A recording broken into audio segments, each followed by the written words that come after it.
Assalamualaikum warahmatullahi wabarakatuh. Selamat malam teman-teman podcast Garnet. Geologi berkabar lewat internet yang lagi dengerin podcast Garnet di rumahnya nih.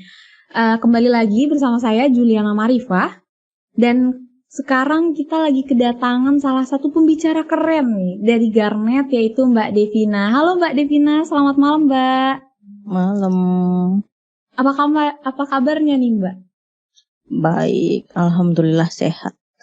Kamu gimana? Baik. Alhamdulillah Mbak, saya juga lagi dalam keadaan sehat dan semoga Mbak Devina selalu sehat ya Mbak. Apalagi sekarang mau menghadapi bulan Ramadan, semoga Mbak Devina diberikan kesehatan nih Mbak. Amin. Kamu juga ya sama keluarga. Amin Mbak Devina. Oke Mbak, pada kesempatan Garnet atau geologi berkabar lewat internet malam hari ini, kita bakal bahas terkait salah satu bahasan yang lagi banyak diperbincangkan nih Mbak, yaitu SDGs atau Sustainable Development Goals. Mungkin orang-orang atau teman-teman Garnet di rumah juga udah sering dengar terkait SDGs ini nih Mbak. Nah, dari Mbak Devina, boleh dijelasin sedikit nggak Mbak terkait si SDGs ini Mbak? Ya, karena sudah banyak informasi sebenarnya mengenai SDGs ya. SDGs lah, pembangunan berkelanjutan. Jadi intinya itu kalau nggak salah ya, seingat saya tahun 2015 itu Millennium Development Goals itu berhenti, jadi diganti sama SDG ini. Jadi intinya itu bagaimana caranya negara-negara di dunia ini itu dia nggak punya tujuan yang sama, dan intinya saling nggak boleh ada yang ketinggalan gitu loh. Jadi kalau mungkin kita kenal ada negara maju, kemudian ada negara berkembang, kalau dulu seperti itu ya. Yeah. Jadi ini goalsnya adalah kalau saya pahami ya, itu intinya nggak ada yang tertinggal sama sekali. Jadi baik pendidikan, kemudian kesetaraan gender dan macam-macam itu jadi bareng lah semua negara-negara baik berkembang maju itu saling bahu-membahu membantu untuk punya keberlanjutan gitu. I see. Itu sebenarnya di semua kampus sepertinya itu juga udah digembor-gemborkan gitu oleh setiap pihak kampus untuk kemudian para mahasiswanya bisa memahami terkait si SDGs ini, karena dalam keberjalanannya kan memang mahasiswa juga memiliki peran yang sangat penting ya Mbak dalam pelaksanaan si SDGs ini. Oke Mbak, tadi Mbak Devina juga udah menjelaskan bahwasanya si SDGs ini tujuan utamanya adalah menyetarakan terkait negara-negara yang ada di dunia Mbak. Dan mungkin salah satu cara untuk menyetarakan hal tersebut adalah pelaksanaan pada ke-17 poin di SDGs ini, ya kan Mbak? Oke. Nah, dari ke-17 poin di SDGs ini sebenarnya kemarin pada episode Garnet sebelumnya kita udah ngebahas terkait SDGs poin keempat. Dan sekarang kita bakal ngebahas lebih lanjut lagi terkait SDGs poin ke-11 nih Mbak, terkait kota dan komunitas yang berkelanjutan. Tapi mungkin untuk bahasannya ini lebih general lagi, kita bakal bahas terkait si SDGs ini lebih general. Cuma buat judulnya, buat poin ke-11 ini adalah kita sebagai mahasiswa ini punya peran nih, gimana caranya biar kita mahasiswa bisa mengambil peran dalam aksi tujuan pembangunan yang berkelanjutan melalui poin ke-11 di SDGs ini nih Mbak. Oke. Terkait terkait SDGs poin ke-11 ini, yaitu kota dan komunitas yang berkelanjutan, di mana judul yang kita bakal ambil ini tadi udah saya singgung terkait saatnya mahasiswa mengambil peran dalam aksi tujuan pembangunan yang berkelanjutan nih Mbak. Nah, mungkin dari Mbak Devina bisa nggak Mbak maparin sedikit terkait tujuan dari pembangunan yang berkelanjutan dari poin ke-11 ini Mbak, yakni kota dan komunitas yang berkelanjutan. Nah, gini ya. Jadi kalau dari 17 SDGs yang saya tahu itu setiap SDG itu ada target-targetnya. Nah, kalau nggak salah di SDG 11 ini dia ada beberapa target yang punyai supaya Mhm. kita tuh bisa mencapai pembangunan berkelanjutan. Jadi intinya kayak pelayanan dasar yang layak, pelayanan banyak ya. Jadi kemudian ada pengelolaan pemukiman supaya aman lah dari misalnya bencana atau yang lainnya seperti itu. Kemudian penguatan budaya, mungkin kalau nggak salah kemarin sudah disampaikan sama Mbak Jenny, bagian dari kearifan lokal itu bagian dari budaya ya. Budaya yang kuat itu juga akan membentuk pembangunan yang berkelanjutan seperti itu. Ya, I see.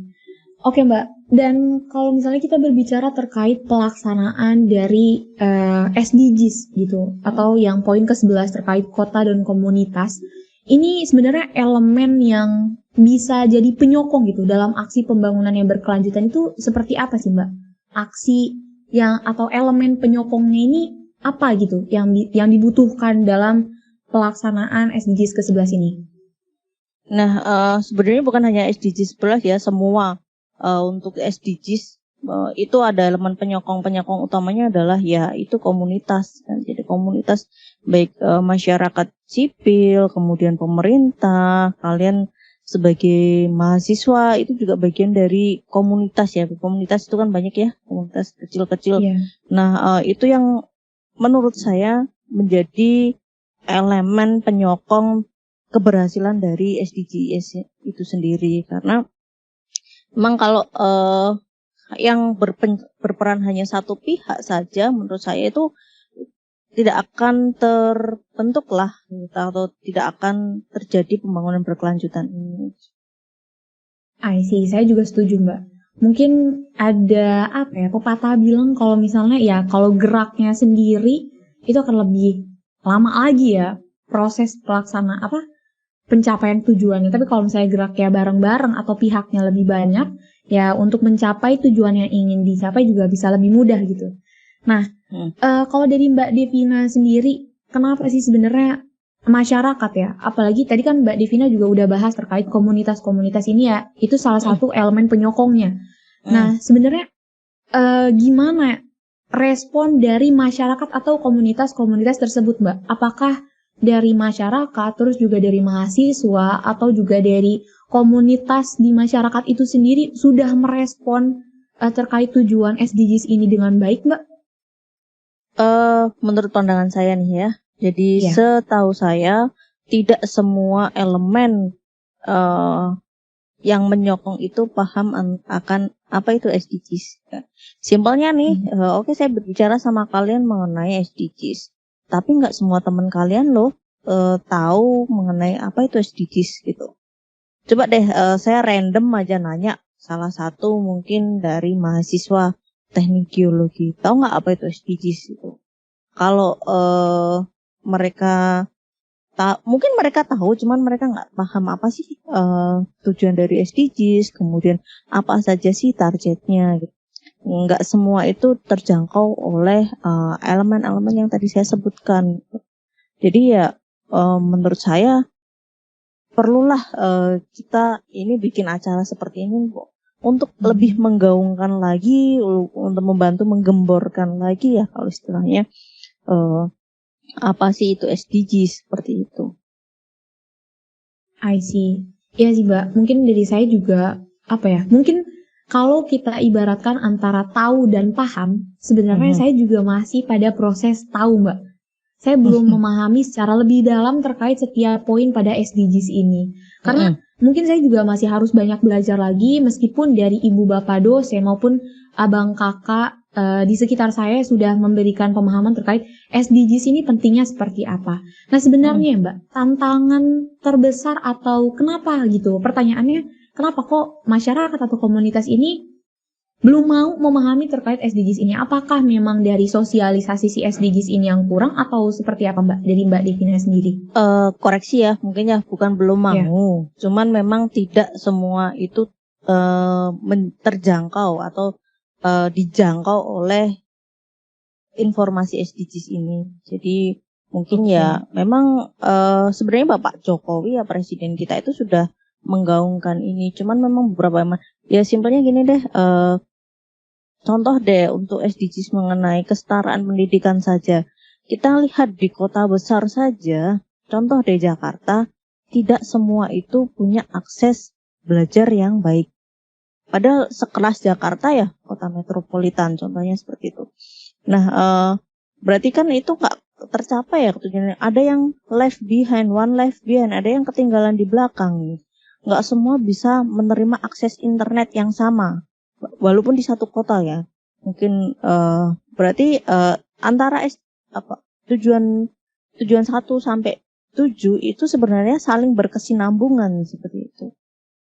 I see. Jadi tantangannya itu adalah gimana sih kita itu menjangkau yang tidak terjangkau ini. Ya istilahnya kalau kayak kampanye itu belum sampai ke daerah-daerah yang memang tidak terjangkau gitu.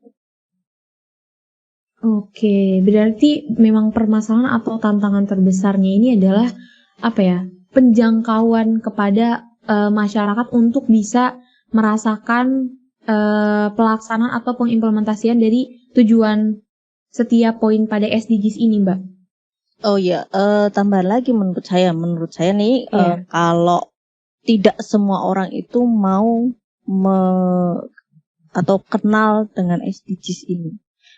Mungkin sebagian orang, apa sih pentingnya buat saya, apa sih efeknya buat saya gitu. Itu yang kalau mereka beberapa orang mungkin nggak ada manfaatnya buat saya, ya udah saya nggak perlu tahu seperti itu. Kan karakter orang beda-beda ya seperti itu. I see. Oke, Mbak.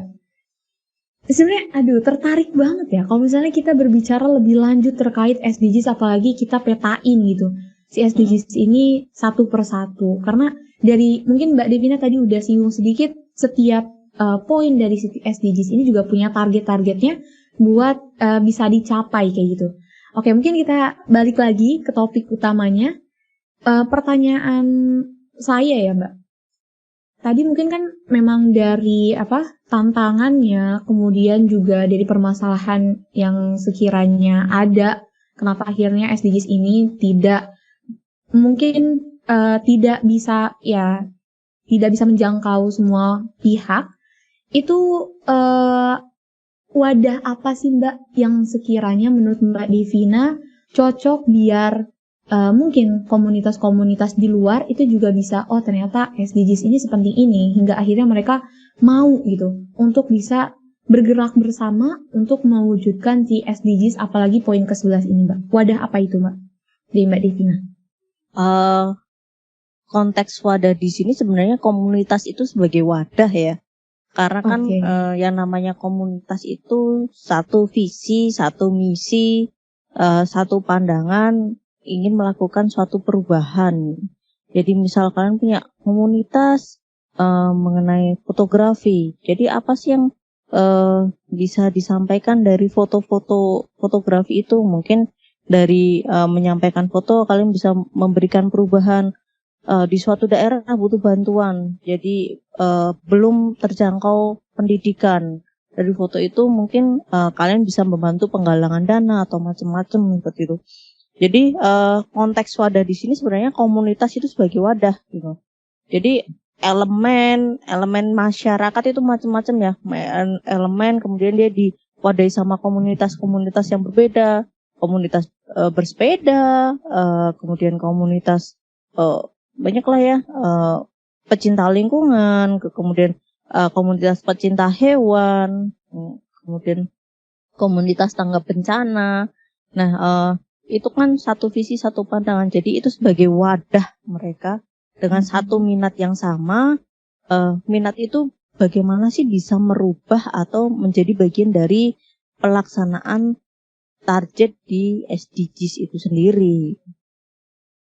Oke, I got the point, Mbak.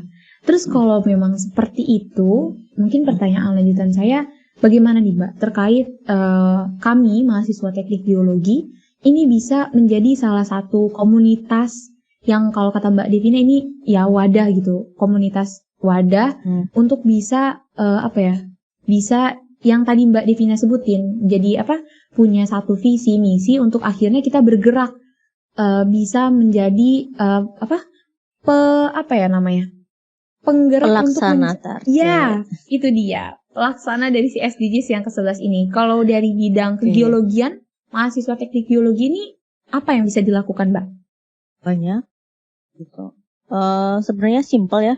Saya lihat kemarin sebagian mahasiswa geologi udah ikut program KKN yang Indonesia Mengajar, itu kan juga bagian dari SDGs ya. Kemudian mungkin ikut program-program PKM yang inovasinya itu bisa diimplementasikan untuk masyarakat. Nah itu bisa karena memang mahasiswa atau kalau istilahnya ya remaja atau anak-anak muda sekarang itu kan penuh inovasi ya.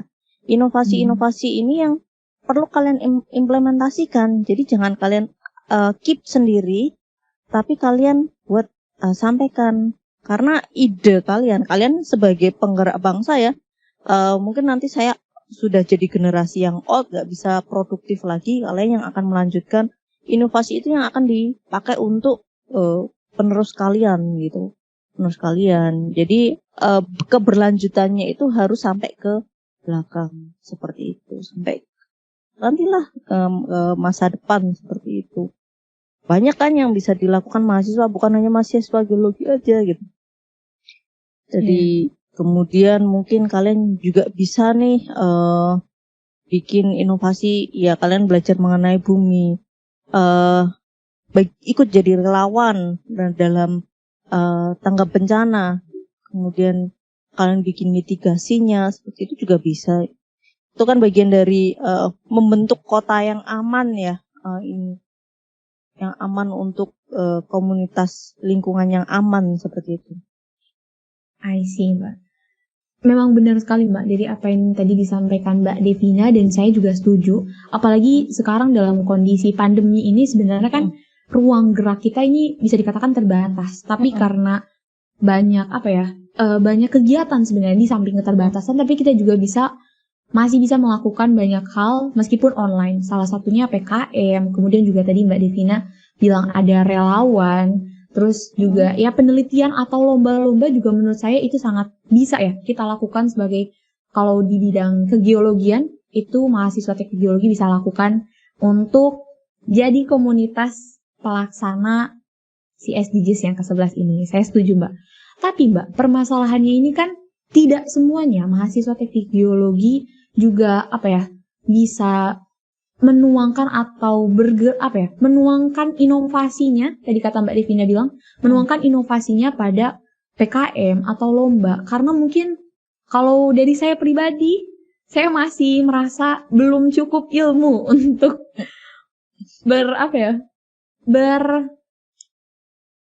mengarah ke sana lah, PKM atau lomba kayak gitu. Oke, Apa nih, Mbak?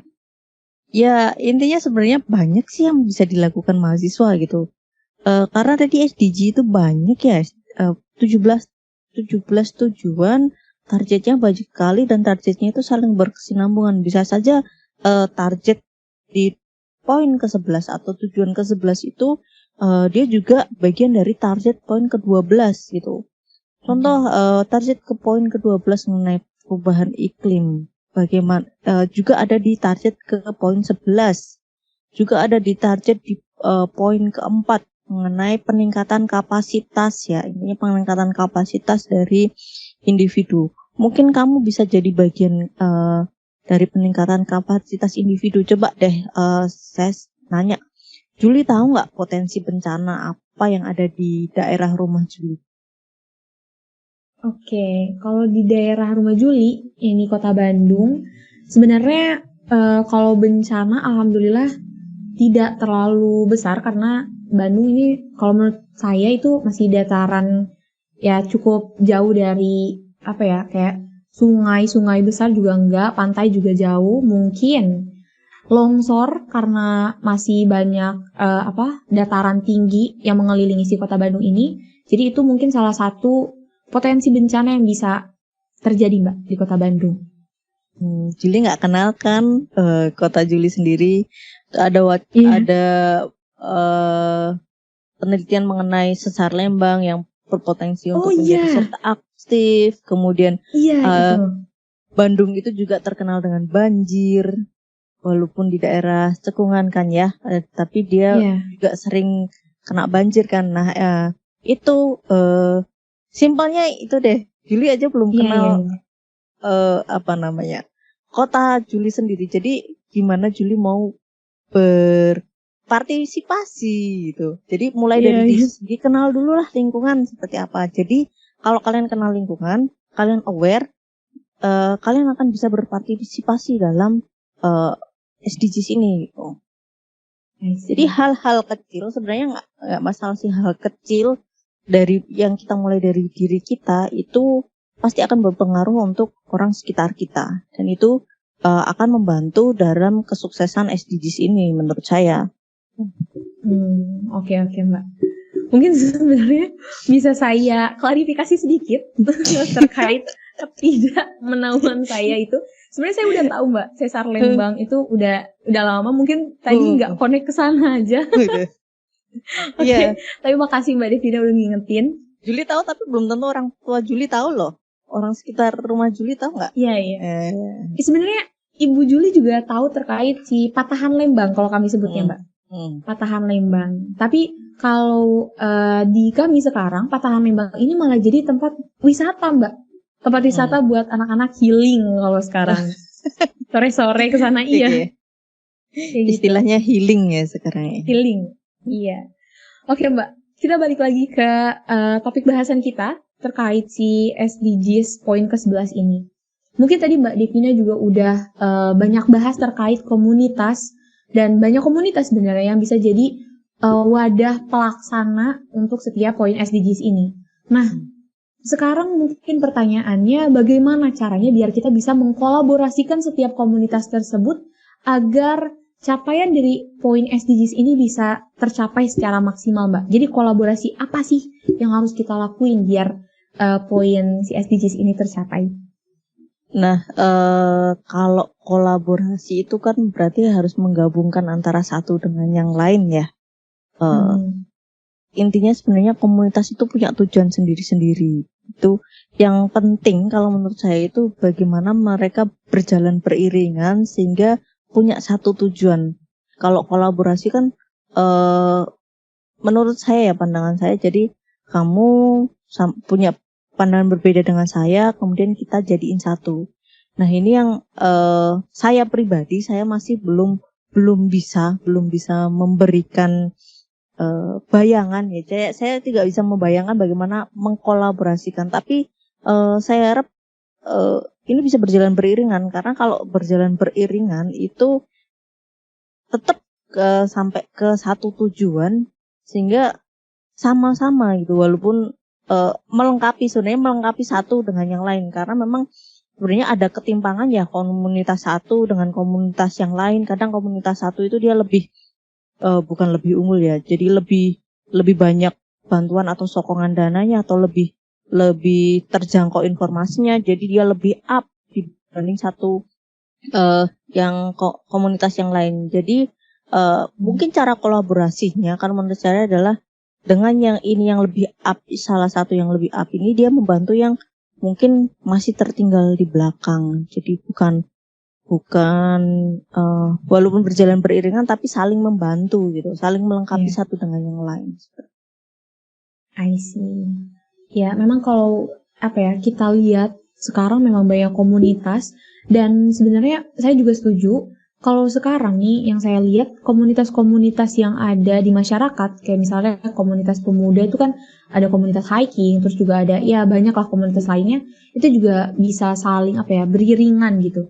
Dan ini sih Mbak terkait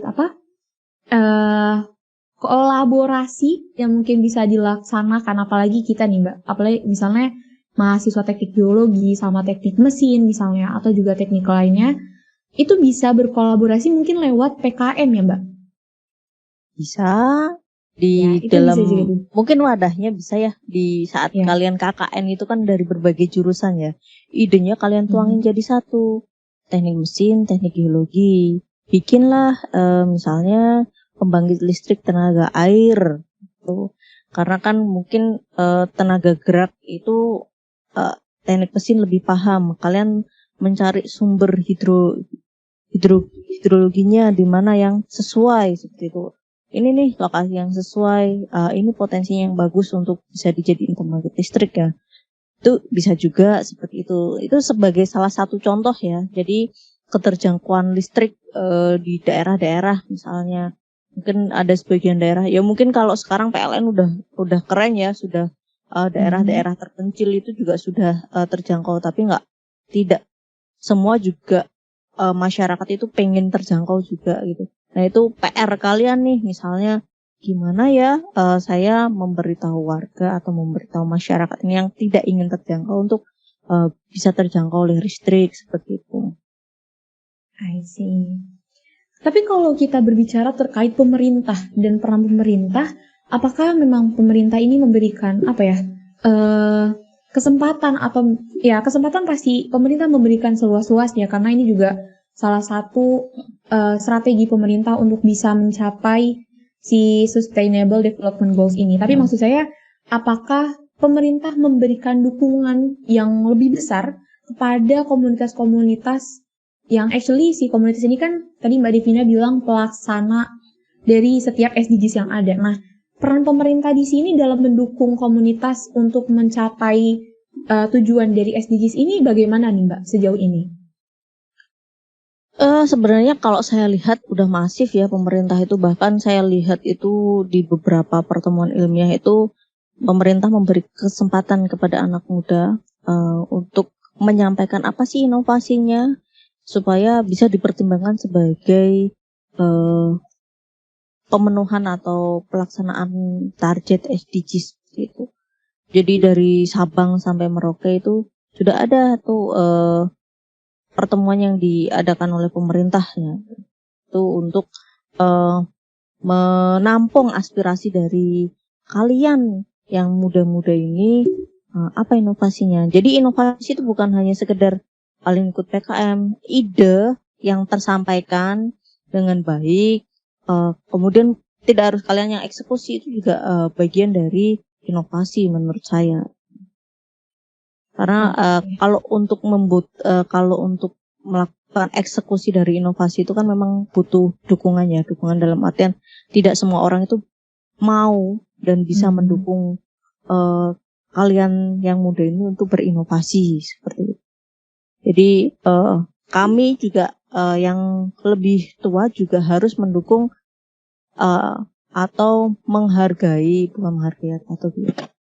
memberikan kesempatan kalian untuk berinovasi. Kadang memang sebagian, saya nggak mengeneralisasi ya, mungkin ada beberapa orang yang, alah anak muda apa sih bisanya gitu. Padahal sekarang anak muda itu mungkin lebih paham dengan kondisi saat ini, karena yang dihadapin kan beda ya, generasi kalian dan generasi saya berbeda. Ide kalian mungkin lebih mudah untuk dipahami sama generasi di bawah kalian gitu. Jadi inovasi-inovasi atau pandangan-pandangan kalian mungkin bisa jadi bahan atau bantuan untuk pelaksanaan dari SDGs ini. Oke. Ini dari apa yang tadi disampaikan oleh Mbak Devina juga saya setuju. Bahwasanya memang ya kalau yang bisa saya lihat ya, mungkin secara simpelnya dari PKM aja kan ini ya peran pemerintah memberikan peran yang cukup besar ya terkait PKM yang sebenarnya ya PKM ini juga jadi salah satu cara agar kita bisa menyelenggarakan atau mencapai si poin SDGs ini. Pemerintah memberikan salah satunya, contohnya memberikan dana untuk pelaksanaan si PKM yang biasa kita laksanakan. Dan alhamdulillah nih Mbak, terkait PKM dari geologi kemarin juga beberapa tim lolos ya Mbak terkait si PKM secara internal ini. Alhamdulillah. Ya semoga banyak yang lolos pendanaan ya, nanti pendanaan atau lolos. Amin Mbak. Oke Mbak, mungkin untuk pertanyaan terakhir ya Mbak, terkait peran pemerintah kepada penyelenggaraan atau capaian dari si SDGs ini, lebih ke ini, pertanyaan saya peran tenaga pendidik untuk sekarang pada penyelenggaraan atau penjangkauan si SDGs ini seperti apa nih Mbak sejauh ini terkait peran pendidik? Saya pribadi sebagai pendidik masih baru menyampaikan pada dalam bentuk pengabdian masyarakat. Jadi misalnya saya sosialisasi ke SD. Kalau di sini saya lebih ke tingkat SD ya, karena memang nanti mereka itu bagian dari penerus bangsa gitu.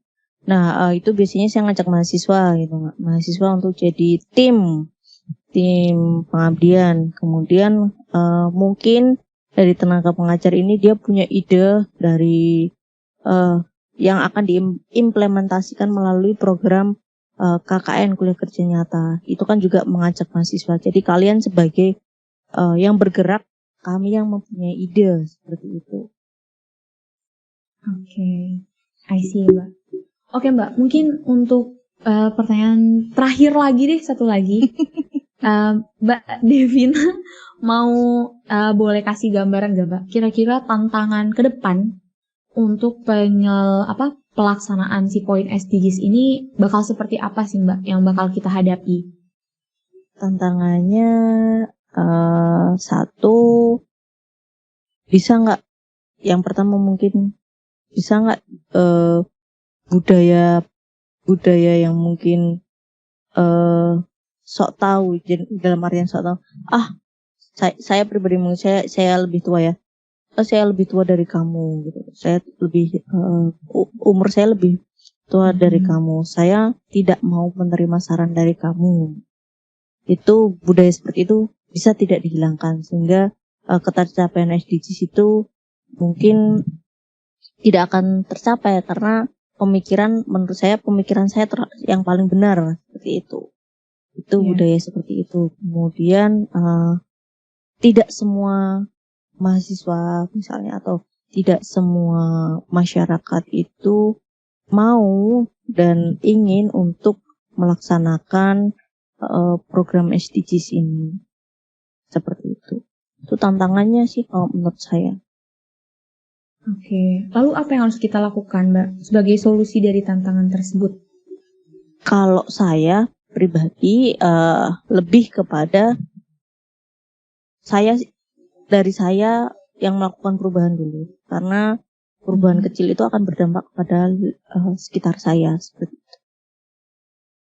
Jadi kalau kita konsisten mungkin lingkungan sekitar itu juga ini orang konsisten sekali sih gitu, dan mereka akan terpacu untuk ikut berubah juga seperti itu. I see. Itu jadi salah satu quotes yang bakal saya suka nih Mbak. Saya suka dan memang itu sejalan sama prinsip saya sebetulnya.